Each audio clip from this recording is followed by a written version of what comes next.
తాతయ్య తాతయ్య ఏంటన్నా నా పరీక్ష ఫలితాలు తెలిసినాయి తాతయ్య. నేను పాస్ అయ్యాను. ఇదిగో తాతయ్య ఫస్ట్ గా పాస్ అయ్యాను.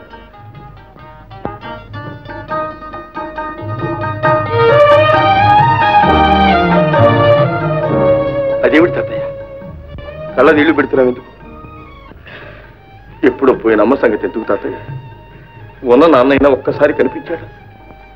ఇక నాకు తల్లి తండ్రి అంతా నువ్వే తాతయ్య. నాకెవ్వడు లేదు. అమ్మలాగే నాన్న కూడా ఎక్కడో చచ్చిపోయి ఉంటాడు తాతయ్య. అలా అనకు బాబు. మీ నాన్న బ్రతికే ఉన్నాడు. తప్పకుండా ఏనాడో ఒకనాడు వస్తాడు. పోనీలే తాతయ్య, ఇప్పుడు ఆ సంగతి ఎందుకు? కావాలి బాబు. నిన్ను ఇంకా పై చదువులు చదివించాలంటే నా వల్లేమవుతుంది. మీ నాన్న సహాయానికి పోవలసింది. అంటే నాన్నగారు ఎక్కడున్నారో మీకు తెలుసా తాతయ్య? తెలుసని కాదు, కానీ పట్నంలో విశ్వనాథం గారిని ఓ శ్రీమంతుడున్నాడు. ఆయనకు మీ నాన్నకు ఒకటే ప్రాణం. ఓహో, ఆయనే నీ చదువుకు సాయం చేస్తాన్నాడు బాబు. అయితే వారిని అడిగితే నాన్నగారి సంగతి తెలుస్తుందన్నమాట. తెలియవచ్చు, కనుక్కుందాం. తాతయ్య తాతయ్య అయితే నేను మా నాన్నను చూస్తానన్నమాట.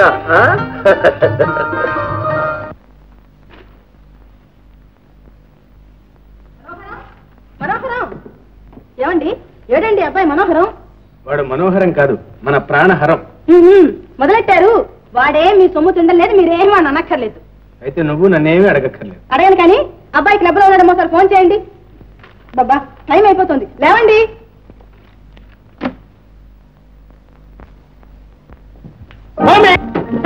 జరుచుకున్నావా మమ్మీ? నేను మనోహరాన్ని కాదు, ప్రాణహరాన్ని. చిచ్చి, లక్ష్మీ బట్టి అండ్ కంపెనీ ప్రైవేట్ లిమిటెడ్ గారి మనవడివి. ఏం బుద్ధులురా ఇది? మమ్మీ, అసలే నాన్నకు నేనంటే చాలా కష్టం. నాన్న ఎదురుగా అన్నావంటే నాకు చాలా ఇన్సల్ట్, అవమానం. ఇట్లాంటి కొడుకులు కన్నందుకు నీ నాన్నకే ఇన్సల్ట్, మనకేమిరా? Good, very good. సరే గాని నువ్వు లోపలికి పోయి క్షణాలనే డ్రెస్ మార్చురా. ఎందుకు మమ్మీ? క్లబ్ లో మీటింగ్ ముందు వెళ్ళాలి. అప్పుడు అరగంట లేట్ అయిపోయింది. పదకొండగా నువ్వు పో మమ్మీ. ఆంధ్రదేశంలో అనుకున్న టైంకి మీటింగ్లు మొదలు పెడతారా? నువ్వు పదరా అంటుంటాను. అది కాదు మమ్మీ.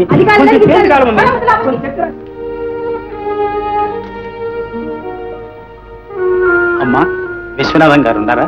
ఎందుకు? నేనున్నానుగా, నాతో చెప్పరాదు? వారితోనే మాట్లాడాలి. అబ్బో, ఏమిటో అంతటి మహత్కార్యం.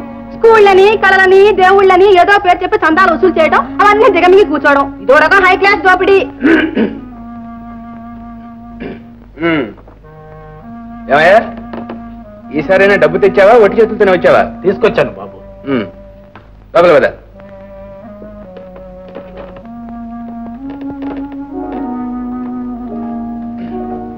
నన్ను గయ్యాన్ని చేయాలని కానీ ఏ ఆ మాట ముందే చెప్తే నోటి ముత్యాలు ఏమైనా రాలిపోతాయా? నాయనా మనోహరం, కష్టమో నిష్ఠూరమో పడి ఇన్నాళ్ళు సాక్కొచ్చాను. ఇక నీ సహాయంతోనే వాడు బుద్ధిలోకి రావాలి. ఆయన మావయ్య, కన్న కొడుక్కి చదువు చెప్పించడం కూడా సహాయం. అది నా కర్తవ్యం కాదు. తండ్రిని బ్రతికుండి కూడా చచ్చిన వాడితో సమానమై. అలా అనుకు నాయన, అలా అనుకు బాబు. వాడు తండ్రిని చూడాలని ఎంతో తహతహలాడిపోతున్నాడు.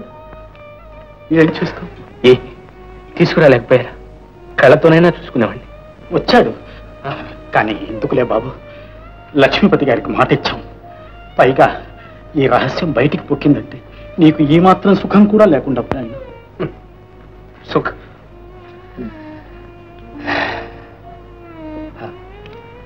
మావయ్య, ఇదిగో ఈ ఉత్తరం తీసుకెళ్ళండి. అంతా అందులోనే వ్రాశాను. బాబుని వారికి అప్పగించండి. కావలసిన ఏర్పాట్లన్నీ వారే చేస్తారు. మంచిది నాయన. ఇదిగో, నువ్వేం బాధపడవద్దు నాయన. అంతా మన మంచి కోసం.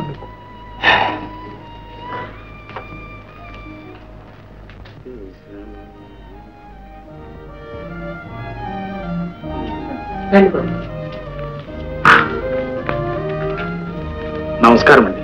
నమస్కారం. రండి, కూర్చోండి. ఏంటి మీరు కూర్చుంటారా, మీరు నిలబడమంటారా? అయ్యా కూర్చోండి. అబ్బాయి ఎక్కడ? అబ్బాయి అక్కడ బయట వరండాలో కూర్చోబెట్టానండి.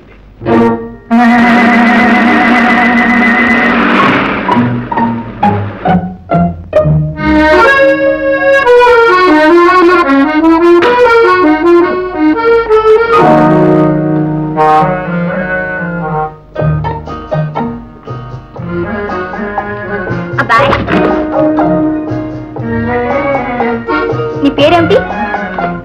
నమస్కారం. ఓహో, నమస్కారం గారా? కాదండి గారు, నా పేరు శంకర్. శంకరుడు గారా? అవునండి గారు. అక్క, ఇంకే అదిగో మూడో నేత్రం, అది జటాజుటం. ఏవండి, నెత్తి మీద గంగలేదేవండి? మా ఊరి చెరులో ఉందండి. కాస్త తన్విస్తే నెత్తినెక్కడ నున్నావుగా, ఎక్కి కూర్చో. తడ మీదకి పార్వతి కావాలిగా, నువ్వు కూర్చుంటావా? పిల్ల బాబు గారు లోపలికి రండి.